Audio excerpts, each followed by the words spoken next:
What do a pharaoh, a military genius, and a Russian monk have in common? Each left behind a trail of unanswered questions about their deaths, mysteries that have perplexed historians and researchers for centuries. Today, we're looking at 5 unexplained deaths of some of history's most iconic figures, from the last days of an ancient conqueror to the cryptic death of an American literary legend. Get ready to dive into the unknown, the unexpected, and the unexplained.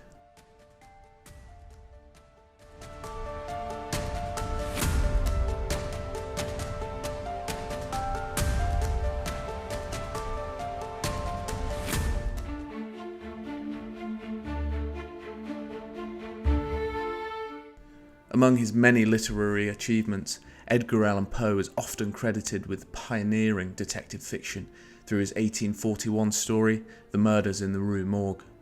This groundbreaking tale paved the way for iconic sleuths like Sherlock Holmes and Nancy Drew.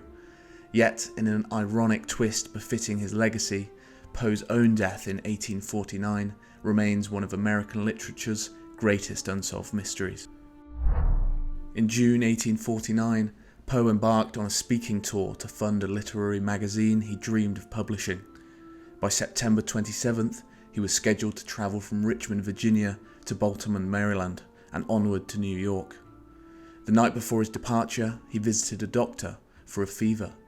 Then, the trail grows murky.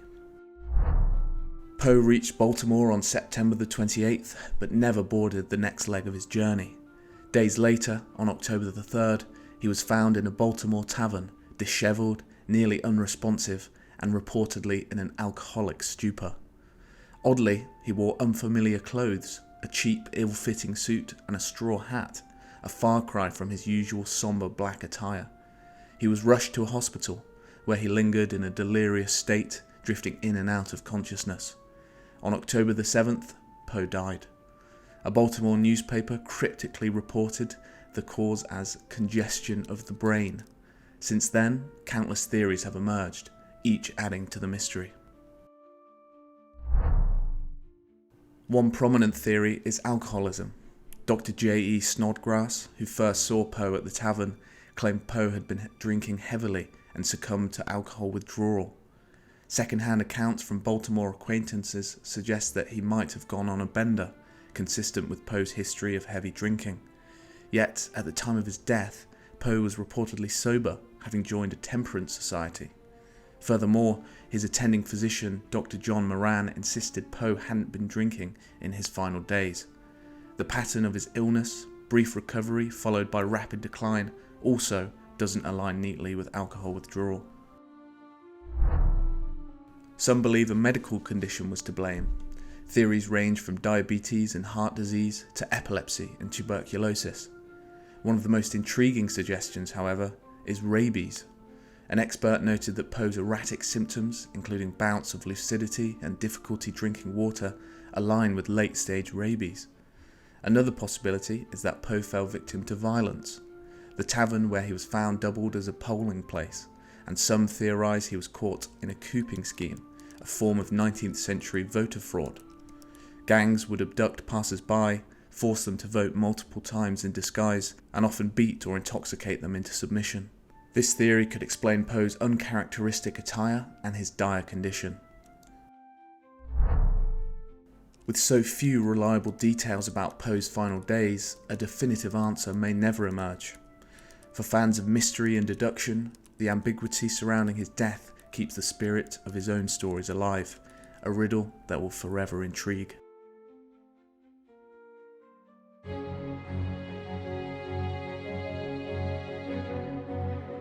Grigory Rasputin, the enigmatic Russian mystic who rose to wield extraordinary influence over the royal family, met a brutal and infamous end in 1916. His murder, orchestrated by aristocratic conspirators, remains as shrouded in mystery as the man himself. Rasputin's name is synonymous with scandal. Dubbed everything from a holy man to a reptile, he was also claimed to be the lover of Empress Alexandra. Alexandra believed Rasputin possessed mystical powers capable of healing her haemophiliac son, Alexei, the heir to the throne. This belief intertwined their fates, making Rasputin a lightning rod for controversy. As the First World War broke out in 1914, paranoia gripped Russia, with whispers of dark forces influencing the throne. Rasputin's opponents saw him as a destabilizing figure, accused of undermining foreign policy and spreading chaos. Yet he dismissed such claims, once telling an Italian journalist, "God willing, there won't be a war, and I'll get busy on that score."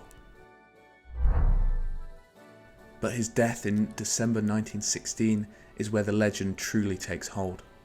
On the night of December the 30th, Prince Felix Yusupov lured Rasputin to his St. Petersburg palace under the pretense that his wife Irina wished to meet him. Irina, however, was far away in Crimea. According to Yusupov's dubious account, Rasputin was served poisoned cakes and wine in a basement. When the poison allegedly failed to work, Yusupov shot Rasputin. Yet, in an almost supernatural twist, Rasputin reportedly rose again and chased Yusupov into the courtyard, only to be shot multiple times by Vladimir Perishkovich, another conspirator. The tale spirals into near myth. Rasputin's supposed resilience inspired rumours that even drowning was required to finish him off. But the autopsy later debunked this. There was no evidence of drowning. Rasputin was already dead when his body was thrown into the icy waters. The pathologist concluded he died from a gunshot wound to the stomach, causing fatal blood loss. Why then did Rasputin go to the palace that night? Rasputin's daughter Maria claimed he had been warned of a plot against him, but dismissed the danger, saying, "It's too late." Some speculate he was lured with promises of a meeting with allies of the Empress. Others find Yusupov's elaborate poison and party story implausible, suggesting the aristocrats shot him upon his arrival.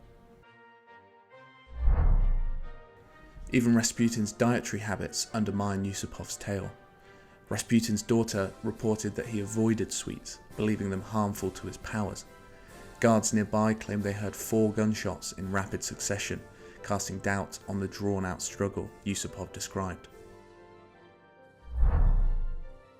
In the chaos of the revolution that followed Rasputin's death, his chilling prophecy rang true. "Without me, everything will collapse." He even predicted his murder would doom the monarchy, and indeed, the royal family was executed by Bolshevik revolutionaries in 1918. Rasputin's death, like his life, blurs the line between history and myth, leaving us to wonder how much of this infamous tale is truth and how much is legend.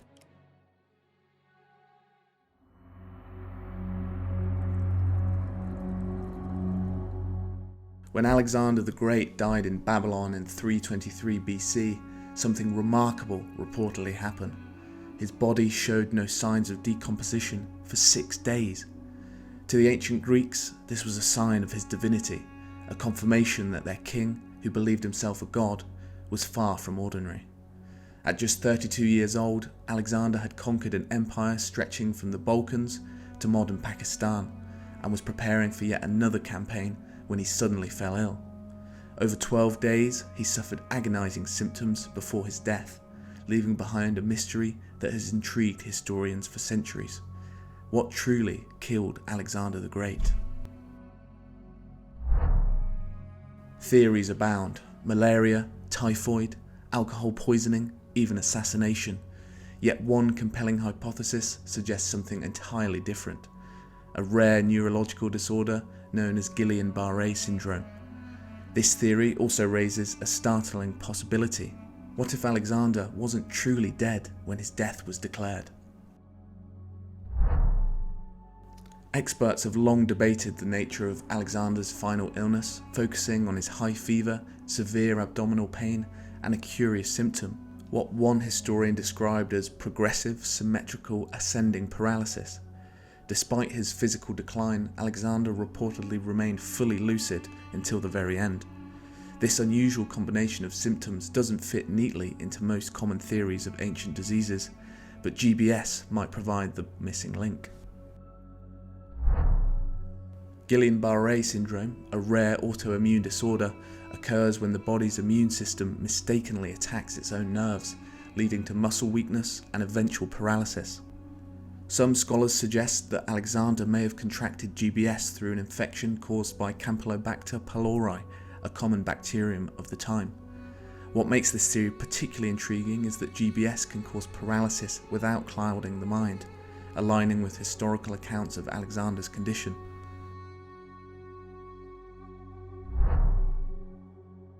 But the theory goes further.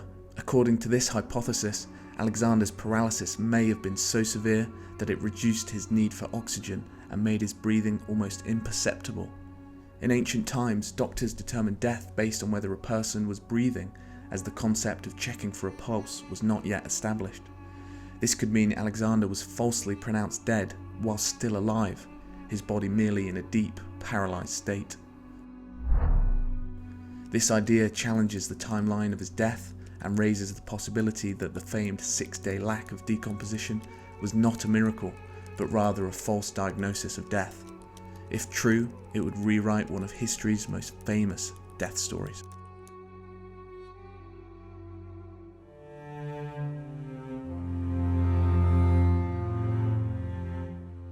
The life of Napoleon Bonaparte is stuff of legend, marked by his epic military conquests, sweeping reforms, and the reshaping of Europe. Yet his final years and mysterious death at age 51 are just as compelling, filled with humiliation, intrigue, and a strange set of events that continue to fascinate. After his crushing defeat at the Battle of Waterloo in 1815, Napoleon abdicated the throne and surrendered to the British. Fearing his execution might turn him into a martyr, they exiled him instead to one of the most remote locations imaginable, St. Helena, a lonely British-controlled island in the South Atlantic. There, stripped of his power and far from the continent he once dominated, the emperor spent his final years in isolation, writing memoirs and battling illness. Napoleon died on May 5, 1821, and his death immediately sparked debate. His personal physician conducted an autopsy, reporting the cause as stomach cancer. But that was just the beginning of the mystery.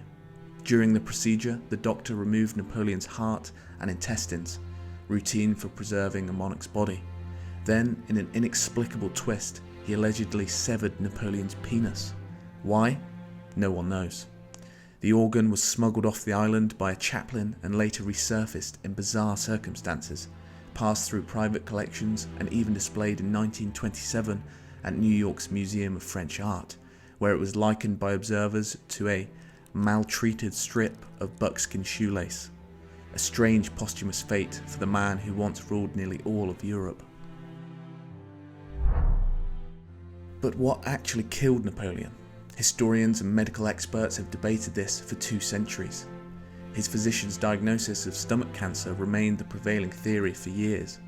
But then in 1961, a Swedish toxicologist suggested a darker possibility: arsenic poisoning. He speculated that someone in Napoleon's French entourage may have slowly poisoned him, a theory bolstered by the discovery of unusually high levels of arsenic in samples of Napoleon's hair. However, arsenic was a common substance in Napoleon's time, found in everything from wallpaper to cosmetics, making accidental exposure a plausible explanation. Other experts propose he died from a peptic ulcer exacerbated by his deteriorating living conditions on St. Helena, but despite these theories, no definitive answers have been found. Napoleon's final chapter underscores the extraordinary contradictions of his life. A man who rose to the heights of power only to meet an ignoble end. From his meteoric rise as Emperor of France to his lonely death in exile, his story remains endlessly intriguing. Even in death, Napoleon's mystique continues to captivate, as questions about his demise linger, ensuring his place in history as one of its most enigmatic figures.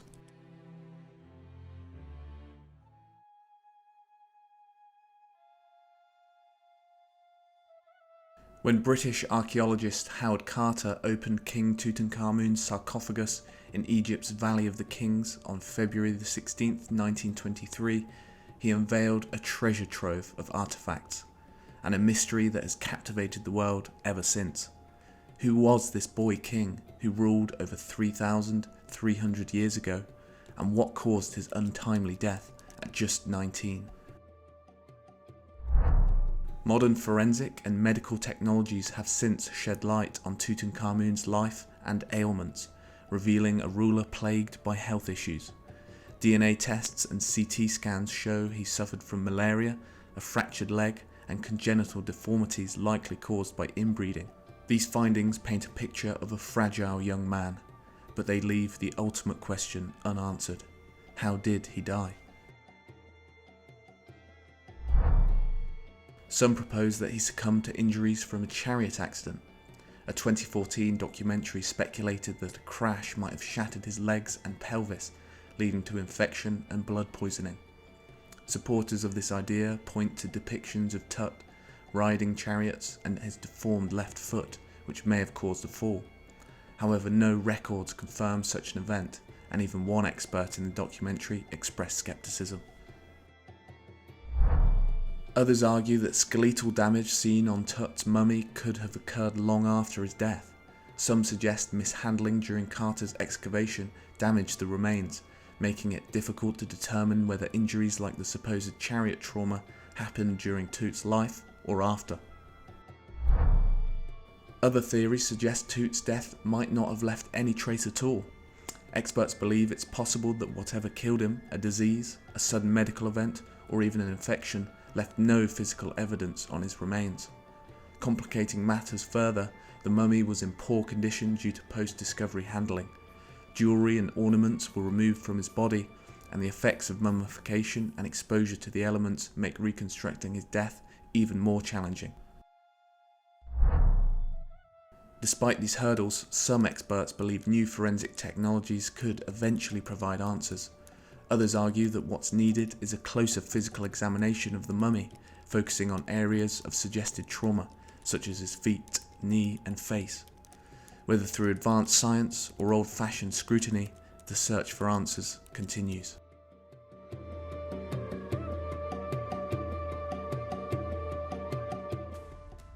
From Edgar Allan Poe's cryptic demise to Tutankhamun's mysterious end, these unexplained deaths remain some of history's most intriguing puzzles.